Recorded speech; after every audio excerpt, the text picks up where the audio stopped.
My name is Christy Busby, and you are about to listen to the next episode of my podcast called F.A.T.E, From Atheism to Enlightenment. So come on in, join me. We're going to talk about it all, from atheism to enlightenment. Alrighty, guys, here we go. Get ready, and welcome to your F.A.T.E. Welcome, everyone, to the next episode of F.A.T.E. On today's show, I am bringing you Ocean Malandra. He is an environmental journalist, a travel writer, and he has co-authored a book along with Dr. Natalie Dyer, a Harvard researcher. It is called Infinite Perception: The Role of Psychedelics in Global Transformation. I'm very excited to have him on and talk about this topic. Ocean, I love your name. Welcome to your F.A.T.E, Ocean. How are you doing today? Excellent. Thank you so much, Christy. I'm excited to be on your show. Thank you for that wonderful introduction. Thank you for coming aboard and spending your time with me. I really appreciate it. I read your book and it was super informative. You talked to everyone from tribal leaders to scientists to anthropologists to authors to activists.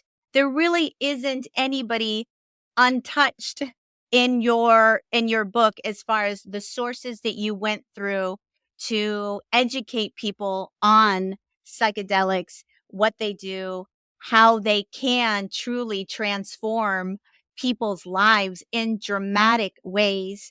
And it is such an important topic that I'm super excited to talk about. I like to always start at the beginning, though. How did you come about writing this book? What is your own personal journey with any kind of psychedelics? I don't know about you, but I don't love the term psychedelics. I kind of use the term plant medicine. That's what I look at it as. I look at it as medicine. It's sacred. It's medicine. And we'll get into that later. But why don't you go ahead and tell me your own journey with using any types of these plants? Okay, absolutely. Thank you, Christy. This book was born as it's a labor of love, and I am a co-editor. My co-editor, as you mentioned, Natalie, she is a Harvard-trained neuroscientist. So she was able, and she's been doing research on psychedelics. And the reason we went with the word psychedelics instead of plant substances is although it's pretty limited, some of the contributors do talk about some of the more chemical psychedelics in that context. But in my personal work, Christy, I've mostly worked with plant medicine. I'm an environmental journalist. I've been lucky enough to spend a lot of time in places like the Amazon rainforest. And in a way it was by choice. There's a personal healing journey involved. And then that turned into kind of a career in a funny way. And I ended up writing about these plant medicines. And so, and I've written about them for many different outlets, including mainstream ones, environmental news sites like Mongol Bay or Vice. But for a while, I was one of the kind of core writers on a website called Reset Me, which was started by Amber Lyon. Some people who are into this world will know it's no longer there, but she was a CNN anchorwoman who experienced PTSD from covering war and just like really hardcore stuff around the world. And she went to the Amazon, tried ayahuasca and found relief and returned, and then eventually dropped out of CNN and started her own website. And it was one of the kind of pioneers of plant medicine. And I was really lucky to get involved with that. And it was a combination of news and personal stories. And we had a lot of freedom in the way we covered things. And so by the time I got invited to write this book, I had kind of a lot of connections in that world, Christy. So a lot of my chapters, some of my chapters are interviews, like some of the big names like Dennis McKenna is an interview, or Rick Doblin from MAPS. But those are relationships I had already kind of established. And then some of the other chapters, like you mentioned, are indigenous shamans or curanderos that I knew from being in the Amazon. And so I just brought everybody together from my side, and Natalie brought people from kind of the academic world, the research world. Yeah. And that's how this book came together. I mean, it is very well done. And I feel like it is such a needed book to be birthed at this time, because as you do mention at the beginning of the book, we are living in precarious times. We are. Why don't you go ahead and let's talk about a little bit about what are some of the profound um experiences that people can have with using some of these plant medicines like ego death and so on. Like, how can this truly transform people's lives? What are your thoughts? Yeah, well, there's a lot of research backing this up now, and I think that is one of the main drivers behind this kind of mainstreaming that we're seeing of psychedelics now, because they are breaking through where honestly a lot of other treatments just Yeah. in terms of things like addiction, depression, post-traumatic stress disorder, right? People are having breakthrough experiences. And that term you use, ego death. Um, yeah, I think that it does. One of the reasons why people get breakthroughs is it breaks you out of your individual shell, right? And you experience something. In my introduction, I write about the mystical Yes. state, which is what does that even mean? But the reason why I use that term is because I link to it in that intro. There's about a dozen studies now that show that the amount of therapeutic effect that people get is related to how much of a mystical state, a mystical experience they have. And I guess there's some kind of questionnaire they use in some of these studies, like, did you feel like this? And one of them, did you feel like your ego fell away? Whatever. Yeah, there's a definite correlation to having a mystical experience and experiencing some kind of transformative therapeutic effect from these plant medicines. Absolutely. It is incredible. I've had my own journeys. I've had 3 or 4 Aya journeys. I have used them for health reasons, and I've been on my own health journey the last decade and trying to heal my body, and I find that it's kind of how I got into this podcast, and my spiritual path is in a way through plant medicine, because it does give you a mystical experience and allows you to understand that we are more than we think we are, and that there is more going on within our reality than we are taught. And it opens up your mind in a way that you could never otherwise be able to do. It taps into other energies. You can, there's so many different types of experiences you can have, and it all depends on where you're at in your life, in your path, what your needs are, what your intention is when you go into a setting.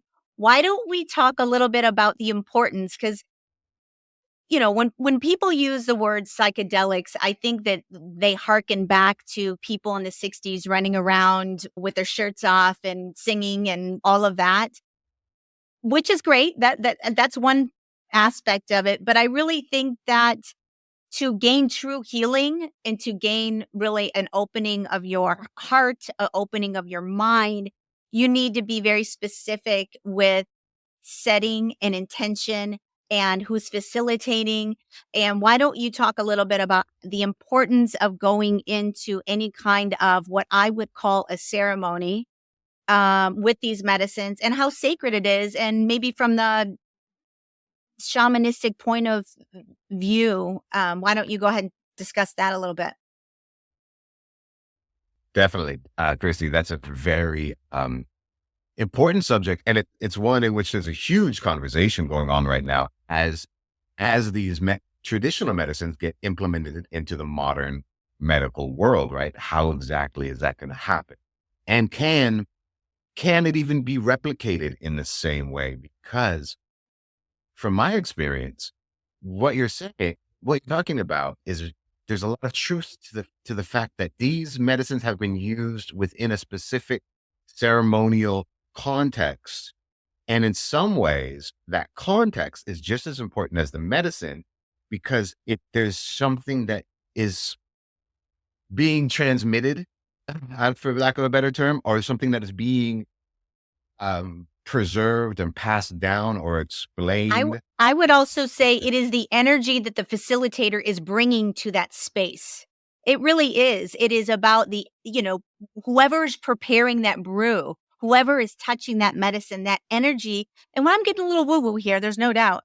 But there's no doubt there is a presence and energy and intention, even from the very mixing of this brew for people to sit and drink. That matters. That matters. It matters. Absolutely. I would say it's the energy, the vibration, and the intention that is being presented with that medicine that is going to impact your journey. Absolutely. Absolutely, Christy. Every small Yeah. part of it. And that's why there's Yes. songs they're involved, there's music, there's artwork, there's all kinds of things that are involved. And so how do we really replicate that? Do we even understand it enough to replicate these things? Because as you said, they're not just physical things. There's something behind. Those are representations of an energetic world. It's a complex and deep question that I don't know if I have all the answers to be honest. It But it is a very complex question because unless how do I say this? Unless you have like for me, I had to go into this I took my first Aya journey when I was very ill. So I was already in a situation where I wasn't going in to have a psychedelic trip. I was going in a very debilitated, um, looking for healing moment in my life. So it was very ceremonial to me. It was very sacred to me. But unless you're in that headspace, it's it's it's not an easy thing to just step into if you don't have any prior knowledge of what an Aya ceremony is, what it entails, what to expect. And I do worry about the commercialization of these types of plants because there is a danger of people misusing them, abusing them. Not only the medicine itself, but the areas in which to grow these medicines, the sacred tribals that have been working with these plants for thousands of years that understand their power, their spirituality, it's a deeply spiritual thing that I think most people are not aware of, So I think there would need to be a lot of education around it, I think, if you're going to go down this path. If whether you have PTSD, whether you have any kind of depression, it can help and lift you out of so many things. But it is a journey. It really is, and it will change your life fundamentally for real. Um, all right. So the one thing I would like to say for anybody out there, if you are looking for any kind of spiritual experience or a journey, you really do have to find somebody that is trusted and that you're going to be getting the right oversight when you step into this because nothing's perfect. People can go out and have just negative experiences. If you don't eat the right diet, eat clean, you're not supposed to have any kind of, you're not supposed to watch the news or even, you're supposed to kind of do a cleanse, a detox before you even sit with Mother Aya in order for her to really work with you. And it could really impact your experience if you've just gone out and had a Burger King with a milkshake and smoked 8 cigarettes and drank the night before. You're probably not going to have a great experience with these plants. It's nothing to play with, I would say. Wouldn't you think? You have to take it seriously. absolutely. Um, I'm I'm glad you said It that. it's Yeah. it is. I mean, you just can't go and say, "Oh, I'm gonna do a ceremony tonight," without actually preparing for it. You have to mentally, physically prepare to sit in these ceremonies and have an experience if you're truly serious about seeking healing, I would think. Um, how Absolutely. how how how many journey how what have you mainly been in your jungle times? Were you mainly sitting with Aya, or what else did you mainly? Mainly with Aya. There's a cactus that grows in the Andes as well that's not as well known as peyote, but it's related, and it's called San Yeah. Pedro. It's a tall columnar columnar cactus, and it contains mescaline like peyote. And I've journeyed with San Pedro many times, and I'm also a fan of the here in California. I don't know about LA, but here in San Francisco, there are mushroom churches popping up Yes. everywhere, and they operate much like marijuana dispensaries, really. And that's a fascinating thing because mushrooms mm, are somewhere in between. I mean, they're serious Mhm. too, and they have a whole sacred history. There's a whole area of Mexico, mostly in the Oaxacan highlands, where mushrooms, there's a highly developed mushroom shamanism around their healing and sacramental use. But they also don't quite hit you as hard as, say, ayahuasca. You know what I Yes. mean? So there's a little more room, and I wouldn't say to play. I like what you said. There's still nothing to do with, but they're a little softer in the sense that they're probably a little bit more conducive to maybe doing them on a camping trip around a fire with some friends and some music. I always recommend doing these sacred things with a good It intention, right? it's exactly right. It's exactly, I myself have had my familiarities with the, a little psilocybin, going out into the woods, camping, Hmm. sitting under the night, and I always do this under before I take it, I say a little with all good intentions, just to set an intention that you wanna be able to invite that into your body and have a good experience with good intentions. But it is something that you could use more recreational, I would say. You It's know? true, You definitely. yeah. Yeah, and but like you said, the set and setting are still important. Bad trips Oh, do yeah. happen on mushrooms, they do. I yeah, they sure do. So respect, I think respect is Yeah. always key, and intention, and I mean, I think these are medicines, is what it comes down to. So as long as you treat them in that way, like it's for healing. And I want to touch on something you talked about a couple of minutes ago about the Mm, commercialization. That's another huge yes. topic. When people ask me about it, they say, "Oh, I get all kinds of questions. Don't people have the right to become entrepreneurs and this and that?" Of course, right? But just like any other spiritual tradition or sacred healing tradition, whether we're talking about Buddhism or and even Christianity, we don't really want our pastor to be in it for the That's money, right. right? And we don't really want, when we go to a 10-day meditation retreat, we don't want them to be in it purely for the money. We want them to really be in it because they know what they're doing and they've learned something that they're going to pass to us. And it's the same thing with this. So to just address that, when you're looking for a place to go, when you're looking for a facilitator, you do, because there are reports, I'm sure you've seen them, and there's actually a lot of them, but that's just because the whole thing is growing. But there's people are having strange experiences, Yes. they're getting, there's a lot of people who are maybe not in this, and I'm not saying that they're in it for bad reasons, but they maybe fully haven't developed themselves to a point where they maybe should be putting those shoes on and serving these medicine. I'm just gonna say I that. And they're doing it because they know they can make a lot of money. I just don't know anything out there that has been able to escape corruption once you put a profit to it. We are who we are, and we are very greedy, selfish little beings that we are, and when we are all wanting this money seems to be such a prominent device in this world. And I understand money's a tool and it can be used for good, it can be used for bad, but I feel like it just has there's nothing wrong with money. There's just something wrong broken inside of us, I think, in a way that allows for money to just corrupt who we are. I think money changes us in not everybody, I'm not you can't generalize everybody on the planet, but more often than not, money seems to corrupt your ability to empathize, sympathize, and identify with your fellow man. We love to be able to feel like we're superior to other people, and money is a way that we're able to do that.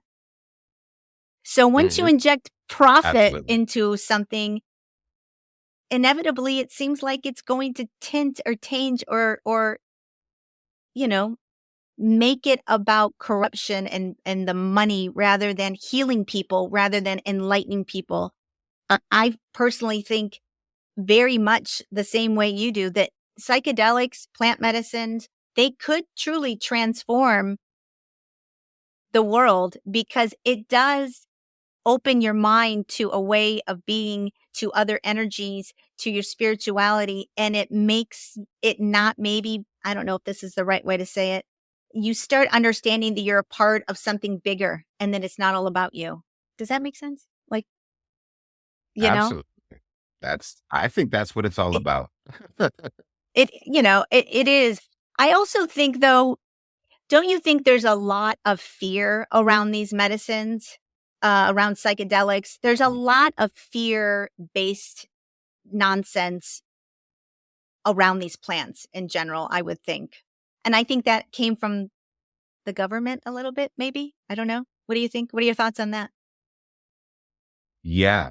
Um, you know, I think that's a really deep. We have a history in Western civilization that includes burning of Yeah. witches, right? And who were these witches? I saw a meme the other day, and it said something like, um, the fact that that we've been taught to be more afraid of witches than the people that burned them Yes. may be a real problem. And that can Yes. make me stop and go, So true. So true. because what was going on there when we were burning witches? We were stamping out we were actually stamping out knowledge that was very guarded by women, first of all, right? There was a form of female empowerment, but it was also a connection with nature that we were breaking. Yes. And then we labeled it, this fear you're talking about, we labeled that as something to be afraid of. Yes. Witches in their little cottages in the woods, all casting bad spell.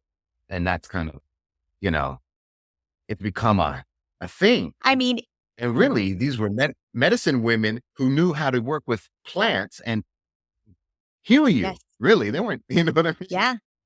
You know, I know the pharmaceutical industry has just taken over everything, but to be honest, through my own healing journey, I have found going back to plants and seeing an herbalist and working with plant medicine has healed me more so than any other pharmaceutical drug or Western medicine at all. I have kind of leaned completely to the other side. And going back to the witches, even as a child, with all of the little fairy tales that were all grown up, were all of these horrible, ugly witches in the forest doing brews from, programmed since we were children to think that way about people that were connected to nature, that had a knowledge of what these plants were and how powerful they were and how they could heal. And they just stomped that right out of, burned us at the stake and everything else because, I don't know, religion? I don't know. I don't know. I think Yeah. it was a power thing for sure. And I mean, if you look at European history, you had this witch burning period that came right before the colonization of other parts of the world, where, of course, the colonizers encountered these same traditions everywhere Yeah. else. And they had already established that these were evil, and then Yeah. colonize the world, stamp out these practices. Religion was definitely used as a reason to do Yeah. so. I think you're Yeah. right. Because witchcraft, this is This is, you're devil going to go to worship. hell. This is Um, Satan and, worshiping, and, all of that fear, fear, fear, fear, fear. We're fearful little things. and, yeah, We we really are. are. And, the Spanish Yeah. Inquisition was about that. I spent a lot of my time in Latin America and in the last 10 years, a lot in Colombia. In Cartagena, Colombia, there is a palace of the Inquisition. And Christy, it's deep. They torch. I mean, I'm more scared of the people who came up with all these devices Yes. for torturing confession. You want to see some like black magic? You want to see a horror movie? Yeah. There's a Palace of the Inquisition in Mexico City. There's one in Peru and Lima, and there's one in Cartagena, Colombia. Visit one of these places. they were inventing ways to torture people into admitting that they were devil worshiping witches, um, to crush any of these traditions. And the stuff they come up with, like one of them, you had to sit in a chair and there were spikes that would go into your neck, and you would sit there for days. Every time you fell asleep, you would impale yourself. Oh my And like, God. who invented this? Who comes up, I mean, this is a little off topic, but like when you look back throughout our history and even now in present day, we are very violent and barbaric creatures. We are. We're the only ones Right. out there destroying our resources, the planet, killing off every species, killing each other. Everything we touch, it seems we destroy each other. It's very, we definitely need psychedelics in this world if we are going to turn around the divisiveness, the hate, the fear, the lack of empathy and sympathy that we see out there towards one another. We are extremely tribal and we're not getting any smarter, folks. It seems like we're going in the other direction. We really are. As technology rises, I feel like it's not helping us out in the critical thinking skills department whatsoever, in my opinion. Yeah. So let's go ahead and talk about the healing properties of these plants and what they truly can do. You say in the book that, scientists, all types of people in the book that have had knowledge and research and background in these medicines talk about people getting healed from PTSD, from bipolarism, from depression, from every kind of mental disorder that you can possibly think of in a faster, better, healthier way than therapy, than pharmaceutical drugs. Some of these transformations can happen after one ayahuasca journey, after one peyote journey. They will see a significant shift in their ability to function just from using these psychedelics. Can you talk a little bit about what types of things really people can heal from? Sure. Although I can't give any medical Sure. advice, right? Absolutely. But I've seen it's very much like you said earlier. I've seen people, they immediately take you out of whatever limited perception you're in, right? So a lot of times addiction or depression, even PTSD, there's like this kind of circular you're just stuck on this thing that and it bothers you. And so, your only way out is a drug or alcohol. Psychedelics immediately take you out of whatever you're stuck in and give you a wider picture. I have a friend who describes them as like a helicopter that comes in and picks you up and takes you to the top of the mountaintop. And with a really strong, powerful psychedelic experience, you can really like see how everything is interconnected. Yes. Now, they don't necessarily leave you at the top of the mountain. They bring you right back down. And then you still have to do a lot of the work yourself to get back up there. But the value is you've seen it though. Now you've seen it. And now you believe in it. And now you know it exists. So from what I've seen in the traditional context, a lot of times people do train with these plant medicines for years. And it's a lot like, let's say, Buddhist training, where you're developing a certain mindset. And then you use the plant medicine to see like how far you've come. And then maybe the shaman or the facilitator is someone who's been working with this stuff for their whole life. And they've developed a kind of faith, and they're able to sing and dance while you're still writhing there in all your problems, and they're kind of showing you like, if you clear that all out, you can be here singing and dancing too, and joyously enjoying life. Yes. And that joyful state is also, opposite of depression or PTSD or all of these things. And so I think psychedelics, and like we talked about earlier, with a really good guide, someone who's really worked their own way through, right, are powerful ways to cut through a lot of these things that people are dealing with right now. And so they have incredible potential because we are in we are in a serious I saw statistics the other day. Depression is now the leading cause of disability in the world. And by 2030, which is just, 5.5 years away, 5 years away, it's going to be the leading cause of morbidity, meaning suicide will be the number one cause of death. WHO, World Health Organization, projects this. I don't know if you saw this, Christy. 2 weeks ago, Surgeon General of the United States put out an emergency declaration that parents are so stressed that they can't, half of American, or nearly half of American parents are so stressed that they can't function right now, meaning they can't properly raise their children. Okay. And he cited three reasons. I think it was Yep. monetary. I mean, people are worried Yep. about money, just plain stress. And the other one was interesting, loneliness. People feel isolated and Yeah. alone. Now, a plant medicine is going to solve your loneliness? Not necessarily, although the ceremony is actually very, if you do it with a good group of people, you can bond for the rest of Yep. your life.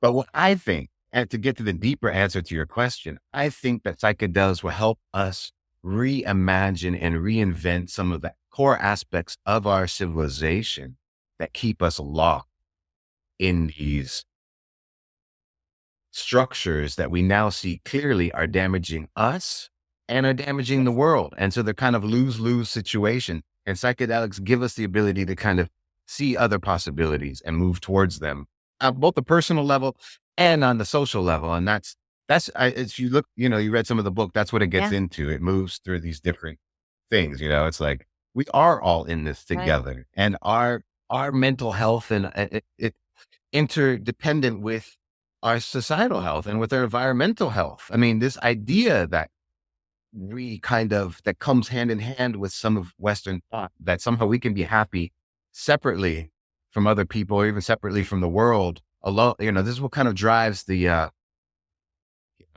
everybody wanting to be a Yeah. billionaire. I mean, look at Elon Musk, right? Like, he's got all the money in the world. He can go live on the moon. But there's another thing I saw in the news. He started talking about the fact that he struggles with depression. I don't know if you I saw didn't. this. And he's looking to psychedelic. Right. And so it's like, if anybody knows Elon Musk, I want to say, Elon, I've got some mushrooms. We can go for a walk at Golden Gate Park sometime, open invitation. I don't even want any money. But like, somebody like that has power to change things. And Well, it's interesting that you bring that up because in your book, Dennis McKenna talks about the fastest way to get real change to happen on the earth, which, in my opinion, one of the reasons why we're so depressed, we're so disconnected, we are so lost is because we are not meant to live the way we're living. We are not meant. The vast, vast, vast majority of humans out there are living terrible lives. We are. And a lot of it has to do with the fact that we have allowed in the last 100 years a very small contingency of corporations and people to make an egregious amount of money. And now they sit atop of us like gods looking down, never wanting to be one of us, don't interact with us, don't see themselves in us at all. And they make all the choices. We have just gotten ourselves into a big problem with the level of money that we have allowed to accumulate at the top of the food chain in our world. In our world, a very small group pretty much manages everything. You could say America is a democracy. I would call America an oligarchy. I know we call them billionaires in our, Elon Musk is a billionaire. That's what we call him in America. In Russia, we would call him an oligarch. Why don't we call him an oligarch here? Oh, because it's America and we don't have oligarchs. We're in a democracy. Uh-huh. Okay. So what Dennis says is to promote change as quickly as possible. Somebody like Elon Musk taking psychedelics, maybe it would. Wouldn't it be amazing, Elon, if you're listening? If he were to go on an ayahuasca journey, understand that being a billionaire is not where it's at. Having all the money in the world is not where it's at. You're not going to be able to take it with you. You're going to die like all the rest of us on the planet. And filling yourself up with this ego-driven, materialistic, overconsumption way of life is not what is filling your soul, nor is it ever going to. It's not.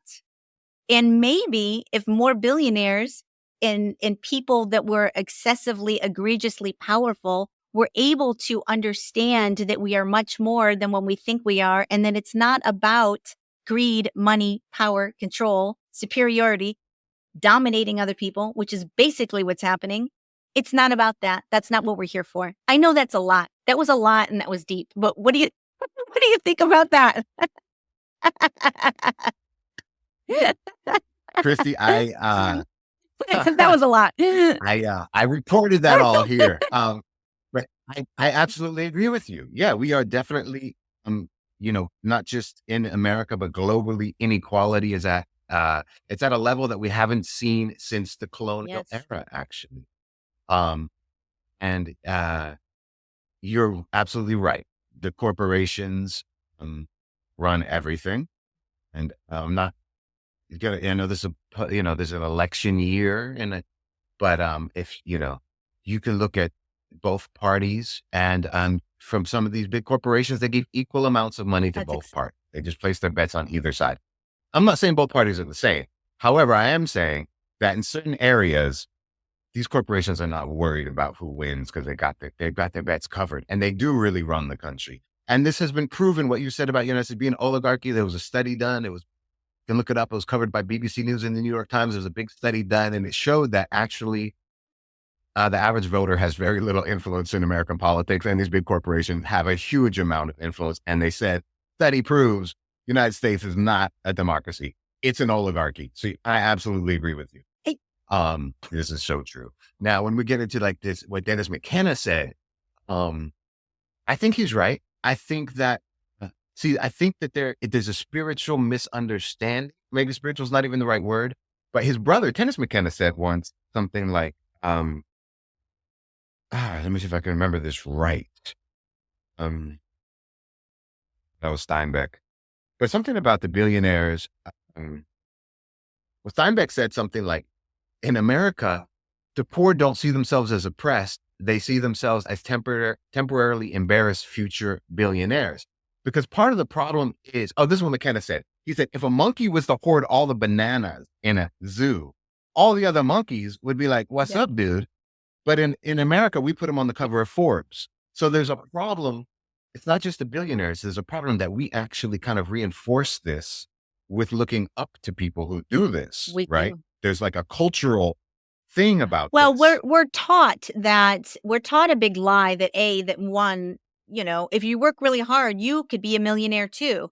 That might have been the story in the 50s and 60s when we had this resurgence of, quite frankly, a lot of programs in America that lifted everybody up, like the GI Bill and the when we built all the highways and everybody went to work in manufacturing, and you could have one job and you could support a wife and you could put your kids in a free college or damn near free college in this country. There was just a different time. Meritocracy does not exist in America unless you were born in the right zip code with the right family and the right support. Your chances of eking out a living, a sustainable, normal, let's have one vacation a year, maybe in 2 cars in a nice area of the country with good schools, that is like a pipe dream for most people now. It's unattainable. And it's not for lack of hard work. We're working 3 jobs and barely paying anything off because there's no bottom to the greed that's happening at the top. I personally think all this inflation, a lot of it's happening globally, number one. It's not just happening in America. It's happening in England. It's happening everywhere. And it is a lot of price gouging, greed, and inflation for no reason. There's never been more money going into Wall Street. Nobody's losing money in corporations, and yet we are all languishing. And it is causing a lot of people to go to crime, to be depressed, to shoot things up, to it's psychologically damaging, especially when people are scrolling on their phone, seeing all these people living these incredibly fantastical lives that they will never be a part of. Like, it's just, we are filled with propaganda that being rich is where it's at and having the material wealth is where it's at. And that's going to give you, don't get me wrong, it does give you some freedom. It does give you comfort, but it's definitely not going to make you any happier. It's like people think that if they move to the Bahamas, they're going to be happy. No, that's just geography. It's not going to make you any happier. You're still going to be stuck with yourself every morning trying to figure out what your soul purpose is, what your passion is. I think we all are here for a reason and we all have a soul purpose.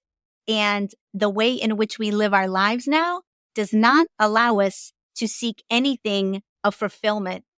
We are stuck in slave jobs, and then maybe we'll get 10 years on the back end when we're decrepit and been broken from work that we will be able to maybe not eat out of a cat food can. And, like, that's what it's coming down to. All the while people live egregiously wealthy lives that I can't figure out why that is so coveted. At some point, you can buy everything. Okay, then what? Now what? And No, absolutely, Christy. Before I became a journalist or whatever, I worked in, I worked in the service yeah, industry, and for a while there, I worked in Upper East Side, New York City. We're all rich people yes, all the time, and you know, it probably feels good to have all that money, but they sure are not like in some. No, they are in some miserable state. yes. The money and the happiness are not, It like people say, like it's not it's not where it's at. like look at Elon Musk with his Yes, depression. And I know that depression is framed around this chemical imbalance thing. And that he even talks about that. I mean, okay, I'm going to use the time on air to say this and people can research this. The chemical imbalance theory has been disproven officially over and over again. It was made up by yes, pharmaceutical companies. Okay. You can look this up. There's studies and studies on this. It's being reported by the New York Times. What really causes depression are social yes, factors as your things like stress. And so when debt goes up, when all these different things go up, there's a correlation with depression. And so many people are suffering right now and this is why rich people suffer too. I know rich people, you go out, they'll take you out to a nice dinner. I love them. And then they'll sit there and they'll be checking their cameras on their house all through the dinner. You know what I mean? On their security system because of more money, more problems. What causes depression? yeah, Worry, anxiety, yeah. stress.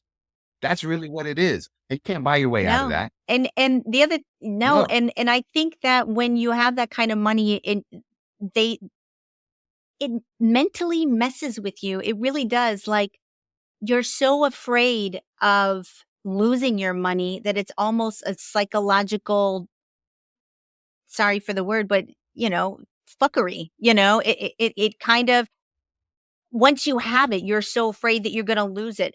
It at some point, money is great. It's a great tool. It can give you a lot of comfort, but beyond that, we have to stop looking at money being the sole driver of humanity on earth. And I guess that is my point. We have to figure out a Mhm. way to structure society where people every day, all they think about is money, whether that be you're at the top of the game and you're looking at your stocks, trying to figure out how to get more in your coffers, or you're at the bottom of the game and you're trying to figure out financially what bill you're going to pay this month and what you're going to put off next month because you can't pay that bill. It's the same sort of psychological fuckery that we're dealing with every day in a way.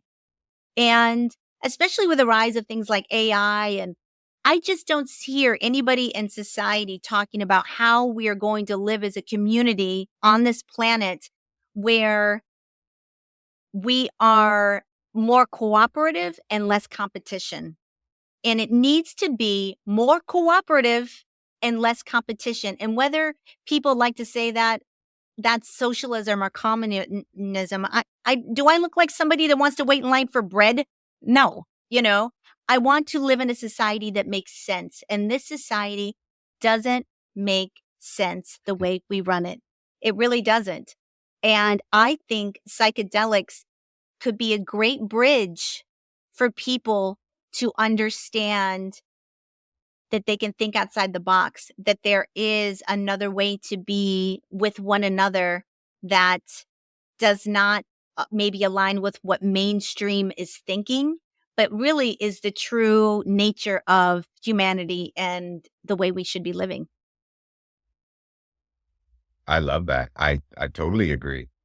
Um, I think that yeah, I think that one of the reasons why money is so important is because we do need it for survival and stability, but that's because we've created a Yes. system where everybody is kind of fighting for their own life. And that system is not, at this point, is destroying the natural world, and it's causing mass mental confusion and social problems. So it is really time to look at that. And like you said, I'm not advocating communism No. or any of these other isms, but if we look at indigenous societies do live with an understanding that there's an interdependence of one and another and the natural Yes. world, that everybody's dependent on everyone Yes. else, right? And that the common good is what's good for each individual member and the territory in which they Yes. live. Because if it's damaged and the water's no longer clean, there's no more fish and nobody can eat. That's, This kind of understanding, instead of just one person trying to get as much as possible for that's themselves, exactly right. right? So I don't know if that's not an ism. That's the way Buddhists Yeah. operate too. I mean, that's what a monastery is about. This is actually what, if you want to be a Christian, if you actually read, Jesus's words were Yes. about this. And the early Christians did sell all their possessions and live together. So this is way beyond some kind of ism Yes. stuff. And, Yeah. this is actually, we're talking about actual spiritual truths and our true nature. And psychedelics can open you up to that because they peel back the kind of illusion of separation. It's one of the most powerful things they do. And so you have these kind of insights on psychedelics that, oh, when I did that, it caused that. You see the Yeah. chain reactions and the, butterfly Yeah. effects and all these kinds of Yeah. things. And that can open you up to a really beautiful state where feeling all alone is, um, scary. Anyway, all this like fighting for survival, you against the Yes. world, that's stress Yeah. that can lead to Yes. depression. And so that healing potential is in that other state of understanding. Yep. It's like, oh, I'm not in this alone. And then if we can create systems based on that understanding, and so I think psychedelics can help us do that. That's the big picture for me. I agree. That is the big picture, like to broaden people's perspectives and open their mind, because we are so pre-programmed to live in this "I've got mine, go get your own," to live in this over competition. We're just in such hyper competition with each other, and we are over consumers. We buy shit that we don't need on a regular basis because it gives us that hit of dopamine, that feel good, and we're addicted to anything that makes us feel good, whether it's buying that bag or whether it's taking that next drink or whatever it is. Everybody is medicating themselves with something in order to make us feel better. Food, I don't know, gambling, whatever. Name your addiction. There's so many of them out there, and we all have our own little peccadillos that like make us whatever.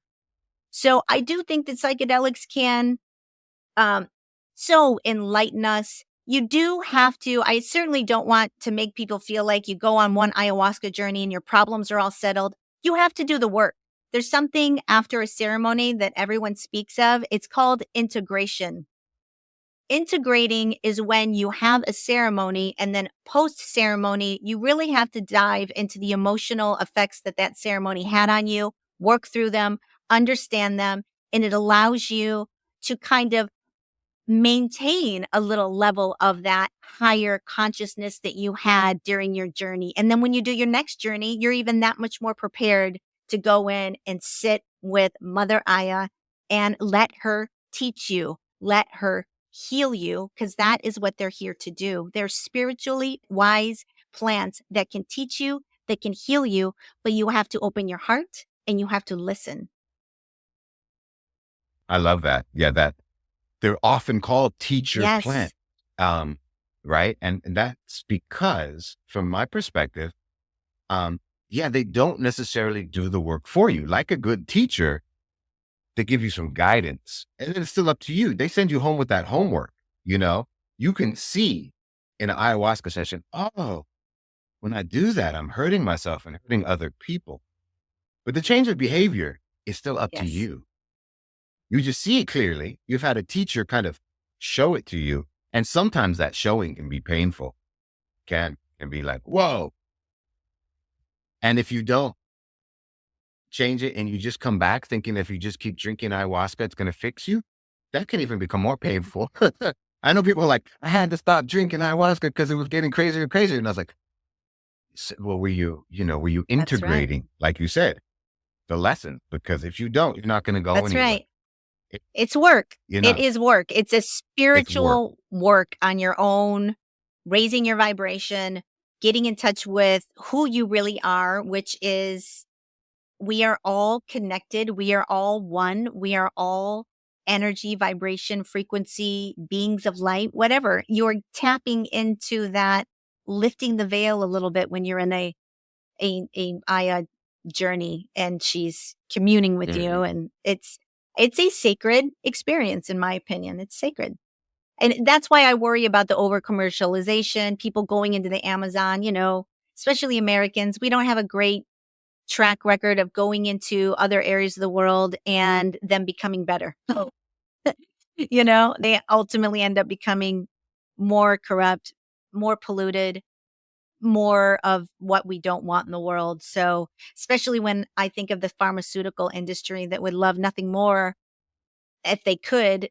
Now, to my knowledge, I don't believe they can patent plants because they belong to nature, and I believe but if they could patent these things and make billions of dollars, they will, and they might still figure out a way to do that. I know that they're they're looking at concoctions that are like slightly variables of psilocybin, slightly variables of some things, and starting to do research and testing to see if they could bring that to market. And I just don't have a lot of faith in corporations overseeing this type of medicine. I just don't, but we'll see how that goes. Nor do We'll see how that I. goes. Nor do I.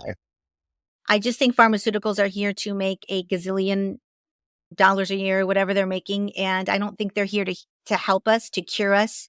I think they're here to mask symptoms and to make sure that we have to take something for a long period of time because anybody who gets cured is not making them any money. That's my take on that. I love it. So, Chrissy, I think like Yeah. combo it cleanses your Yes. body. A lot of these plant medicines also cleanse your body. And that is one way they can help people to heal physically. But even on the much larger level, a lot of all these diseases you mentioned are connected to high levels of contamination in almost everything that we eat. I'm an environmental journalist. The food system is one of my favorite topics, and the food system exists the way it does only because a small number of people are making a lot of money That's on right. it. We do not have a food system that is created for the health of people or for the health of the planet. And it's just another example of where we all lose under the current system. I read a study the other day that the average American consumes 2 credit card sizes, quantities of plastic a year. 2 credit, each one of us. So right, and so that's making us sick, obviously. Like all that plastic, the plastic particles in our body have been linked to everything from hormonal disruption to causing cancer. You don't want to be eating plastic. Nobody does. And we all are. So at a different level, so what psychedelics can help us see something which should actually be obvious, which is that we are not separate from this. This all of these diseases, this rise in all these things is linked to the fact that we're contaminating everything. So psychedelics can help us to see that and change the system So, I mean, nobody escapes the pollutants in the air. Nobody really escapes this. We are all living in the same house Yeah. here. You know, you can be a billionaire. You're still breathing the air. You can, you know, you're still like eating out. I mean, unless you really, I guess you could escape to an ultra pure bubble on the moon and be the ultimate Grinch away from all the ooze. But guess what? How boring. Do you know? And how like pitiful would that be? Truly. Let's get this, we should get this together and we can do this so much better is really what we need to do, you know? I am hopeful. I know that there is so much division out there now. I think that psychedelics could bring down that wall of division and allow people to see themselves for who we are rather than what our belief system is. It seems if you have a different belief system than somebody else these days, you are the enemy, you are not like me, you are Yeah. different, you are other. We other people to death, whether they be people of different religions, people of different countries, people of different color. We other people to death. We don't understand that we truly are all connected. And we are Mm. just fellow travelers to the grave. And until I feel also, we have become so much more petty. Social media has just made us more negative, petty, and, and I don't think it's as much as they thought it would bring us more connectivity. We have never been more disconnected ever. And I'm hopeful. I think that psychedelics could play a role in truly transforming who we are. And all I can say is that I hope people lose their fear, lose their prior biases of something that's called a psychedelic. It's not there to necessarily for people to trip on or to have some sort of psychological break. They're much more there to heal you, to open your heart, to open your mind, if done with the correct facilitator in the correct setting, with a shaman, with somebody who's knowledgeable with these plants that can actually lead you through it and get you on the other side and do a full integration. And it could really change the world, I think. Absolutely. I think so too. It gives me a lot of It, hope. And that's what this book, there's there's 22 different voices in this book, but that's the running theme. That's what we ask each one of them to address. Like that's a subtitle, right? The role of yes. psychedelics in global transformation. How is this, what's happening, this psychedelic renaissance going to change the Yeah. world? And, you know, ultimately, it's because they're conscious change agents, I think is what it comes down to. And we have to be willing to make that change. But if we are, they are powerful Yeah. tools, very powerful tools. I agree. And I think it's a shame that they were put on Schedule 1 drug, uh, illegal. I mean, these are plants that have been growing out of the ground since the dawn of time. And to make them illegal and take that away from humanity when really it could be something that obviously you've been down in the Amazon and you've been with these shamans and these tribes. They have such a fundamental different culture and way of thinking about the world, about what we are, about nature. They understand we are a part of nature. We've done nothing but try and separate ourselves from nature, try to feel like we're above nature, to tame nature, to think that nature is something that is not here for our healing. We are nature. We need nature. And I think that people think that nature is secondary in their lives, in their world, in everything. And we have damaged it beyond. But the first thing that we need to start understanding is that we are a part of nature and we need to start acting like it, respecting it, bringing it back, cleaning it up. And psychedelics, I think, could be a great bridge also in that regard, is that we need to start loving Mother Nature again. She is here for us. Absolutely. I love that. And I think that's part of uh, the Yeah. therapeutic in knowing that, this is not a world that we have to fight against to survive. This is a world that provides Yes. for us. and we can relax into that, Yes. and indigenous people very much understand that in a respectful Yeah. way. It's very obvious when you live that close to nature. It's less obvious for us because we live in such a technified society where food seems to come from the corporations and the Yes. supermarket. And it does in a sense, but it doesn't really. It still grows on a tree. People are always like, money doesn't grow on a tree. I'm like, but guess what? Food does. You know what Yeah. I mean? Food Food does. Okay. does. There's It just, does. we're not going to solve all the world's problems today in this podcast, but I will say we've addressed some of the huge um, conundrums that really, if we don't start talking about this more, one of the reasons why I'm doing this podcast is I want to start talking about this within our culture, within the ether. I feel like we need less talk about things that don't matter, like what somebody's wearing or what fancy whatever, and more conversations that actually matter, that can actually transform people's lives and help them and guide them. And I just want more of conversations like this out in the world. And I'm so very honored and grateful and happy that you came on the show today to talk about this, because it is such an important topic that not a lot of people are knowledgeable of. So I think spreading the word, spreading the love is the name of the game. And I hope you tell as many people about this book and get it out there so people can start understanding the power that these plants have and how they could truly transform everything in your life. Awesome. Well, thank you so much, Christy. Thanks for having me on. Excellent. I can't believe an hour went by I so know it fast. did go by fast. Excellent conversation.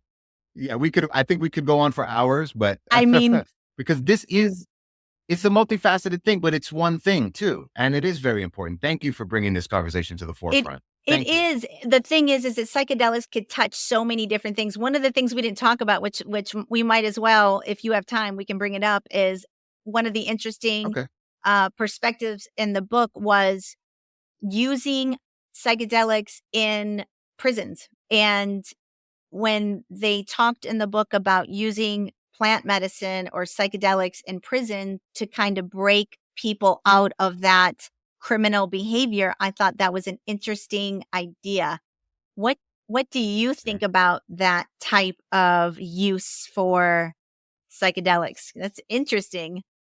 Well, yeah, that chapter is one of my favorites. It's Peter Hendricks, who is a researcher who shows that psychedelic treatment to violent offenders, I Yeah. think, resulted in less recidivism. So they were less likely to do it again and come back to prison. He just, gives you the numbers. And I think it's great to be able to show people these numbers and say, look, this is data and it's not Yeah. lying. Like, this is for real. This is what psychedelics can do. But I also think it's important, and you kind of touched on it. It's also important to know that poverty causes crime, right?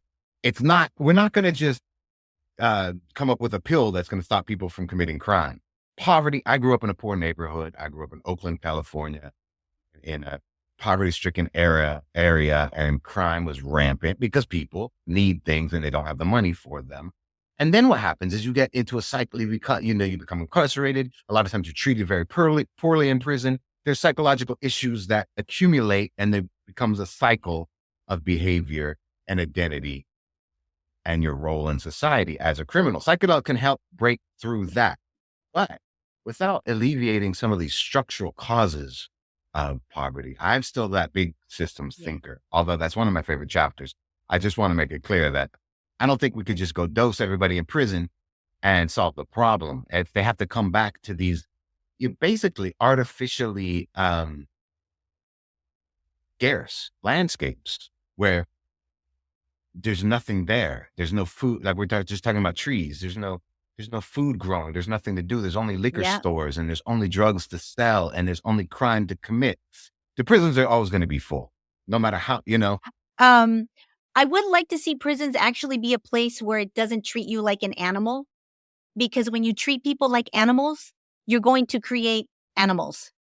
And Absolutely. part of our prison system is not only is it there just as a profit thing, they get lots of free labor from the prisoners in there, number one, which I'm on the fence about. And number two, it's not there to really retrain you. Anybody that goes to prison is probably coming out with no job opportunities, worse feeling about themselves, worse mentally than they were prior to them going in. Like, that's a whole nother system that I feel like needs to be completely rethought, revamped. It should be a much more of a system where we're trying to actually change people's minds and behaviors along with the structural system, which is a whole nother problem. It's overwhelming. And I think that may be, as bad as that is, that may also be the good news, because maybe it's like coming to that Yeah. place where we know that it can no longer Sustain. go Yeah. on, right?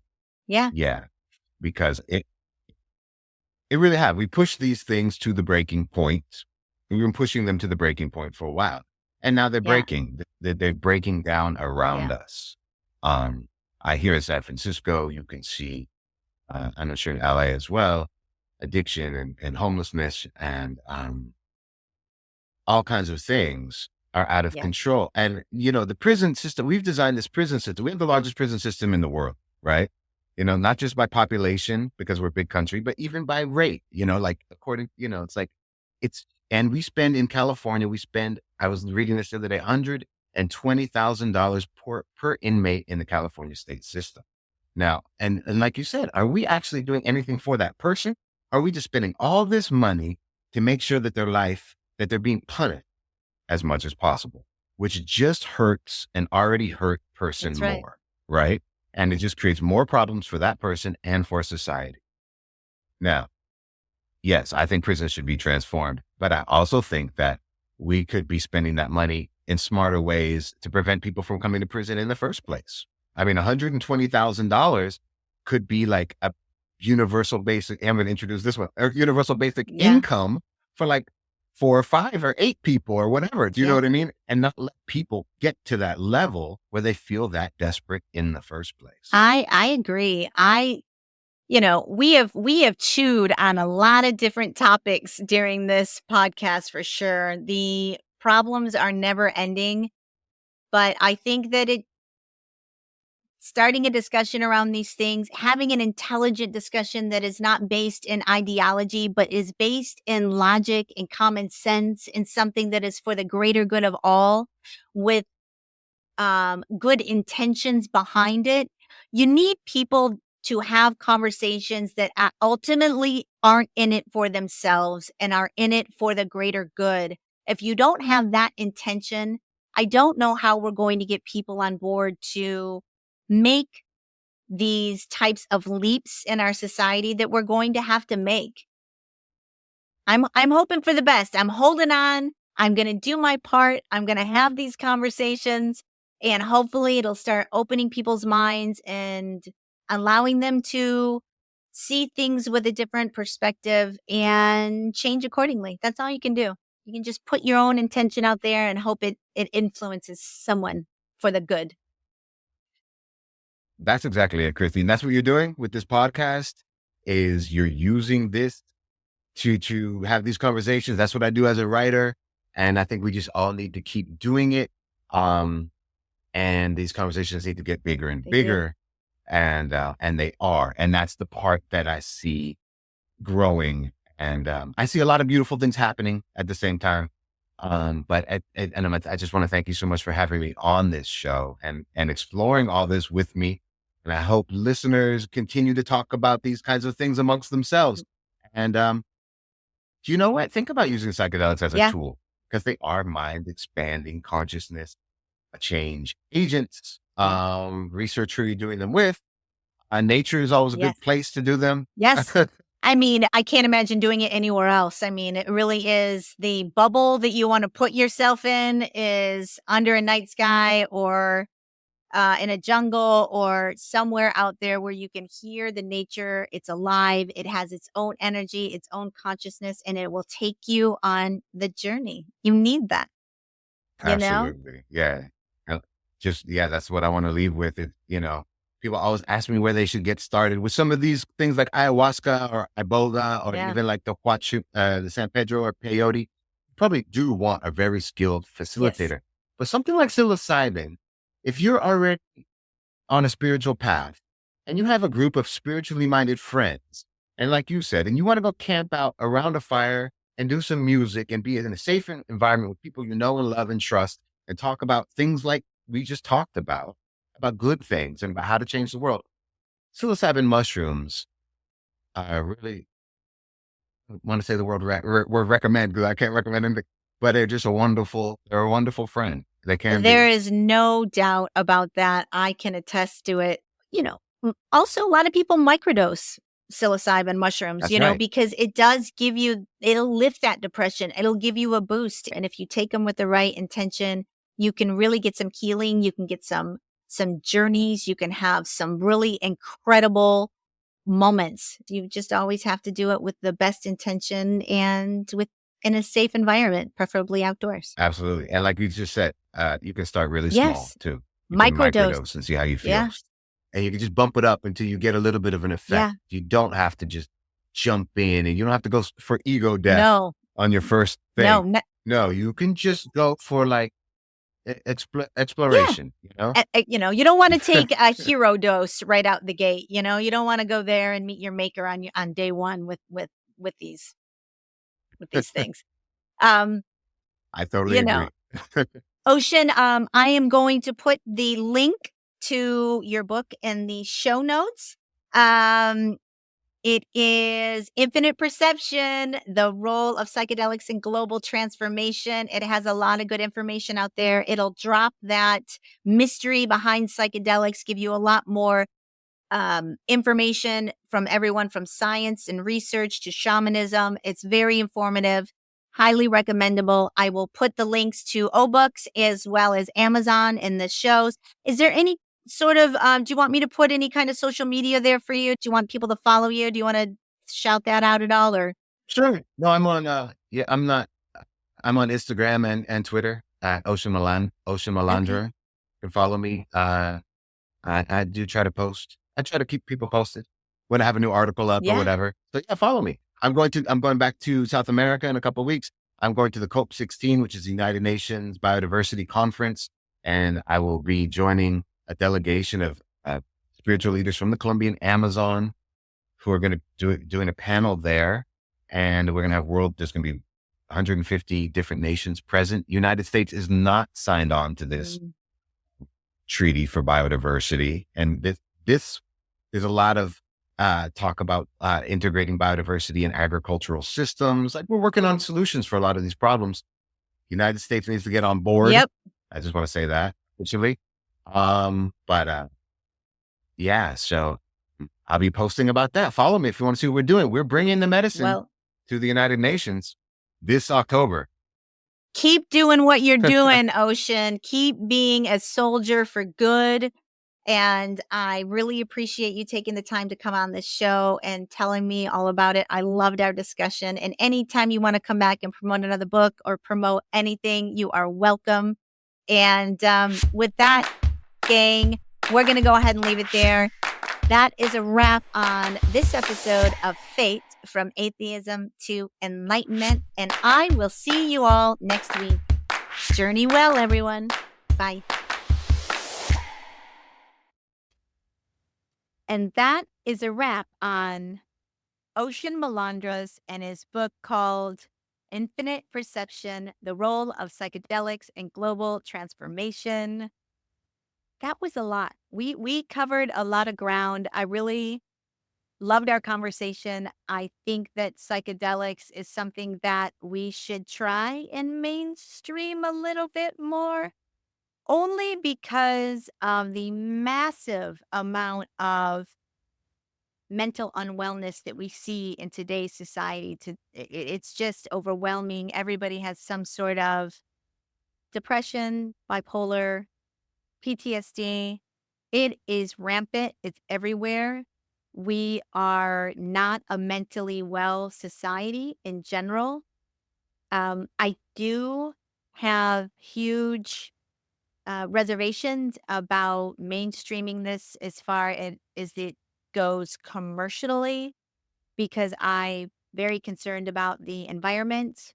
The jungles are already being overly resourced, cut down, and I definitely don't want to contribute to that. I feel that our rainforests are the lungs of the world. To be honest, they truly are.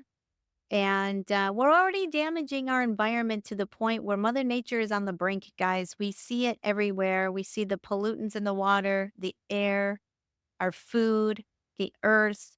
There really isn't anything that has not been touched by man and polluted and destroyed. And it makes me really hesitant to here, go in there and start manufacturing or making these types of plant medicines for everyone. I don't know what the solve is here. I really don't. I do know that they could be of great benefit to so many people if they had the right person helping them, leading them through it, the process, integrating. I can't stress enough how important the post ceremony of integration is. It can be truly transformative, truly open your mind, truly change your perspective when most people can't change their mind about anything these days. We are dug in to our beliefs. We're dug in to our own perspectives, and it takes moving a mountain to get anyone to change their beliefs, their minds, or anything. And that's the power of plant medicine. They have that kind of ability to change you overnight and to make you understand that, I'll keep saying it, that there's more going on in our reality, that there is more than what we think happening, and we are stronger and more capable and more powerful beings than what we are being told. So I highly recommend you go and investigate that if it resonates with you. If it doesn't resonate with you, it's not something that's calling you. A lot of people in the spiritual community do say things like, you don't go to Aya, Aya will call you. You know, you will get a calling, an inner knowing, a pull to go do something like this. Maybe it is a situation where it's not meant for everyone. And I use Aya just because I have a familiarity with that, but there is peyote, iboga, there's all kinds of different plant medicines out there that can give you a very similar effect and help your mental well-being, help your physical healing.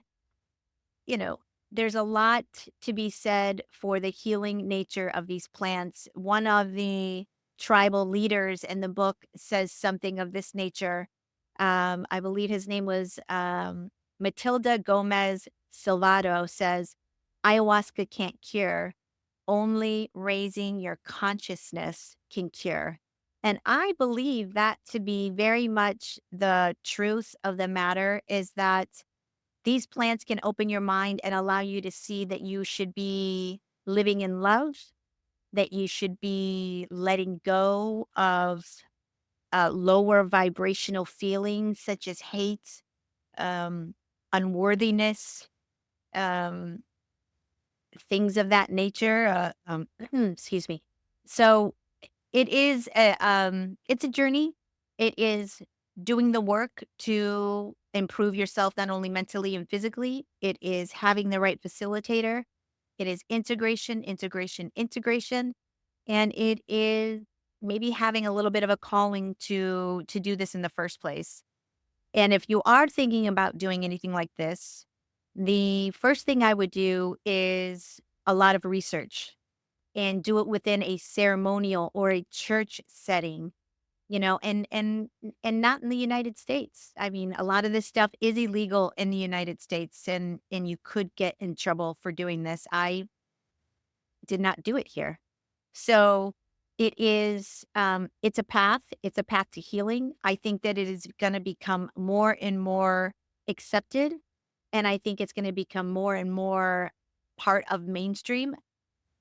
I think that ball is already been set in motion. I think there's lots of little places that are looking into psilocybin and getting that to market. I think that is already happening in the works.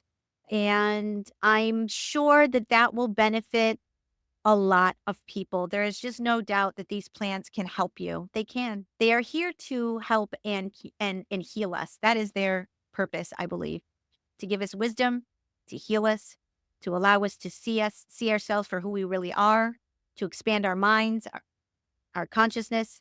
That is, there are great teachers. We don't have that in our culture. This is a very indigenous, South American tribal culture. I wouldn't say Americans. I would say European white culture. When we came in, we kind of thought these people were uncivilized and barbaric, and even in America, what we did with the Indians, the Native American Indians, where we felt they were uncivilized, when it was quite the opposite. We were the uncivilized and the barbaric ones. They were living here for hundreds of thousands of years within nature, completely communally, in a way that was not destructive. There was no homelessness. There was nobody on drugs. And there was nobody, committing crimes. Well, I wouldn't go that far, but you know what I'm saying. It was a much more civilized society than what white men were doing to other people, to the environment, to each other. It's just the way it was. We just got painted a level of history that highlighted some things that maybe weren't exactly the truth. Go figure.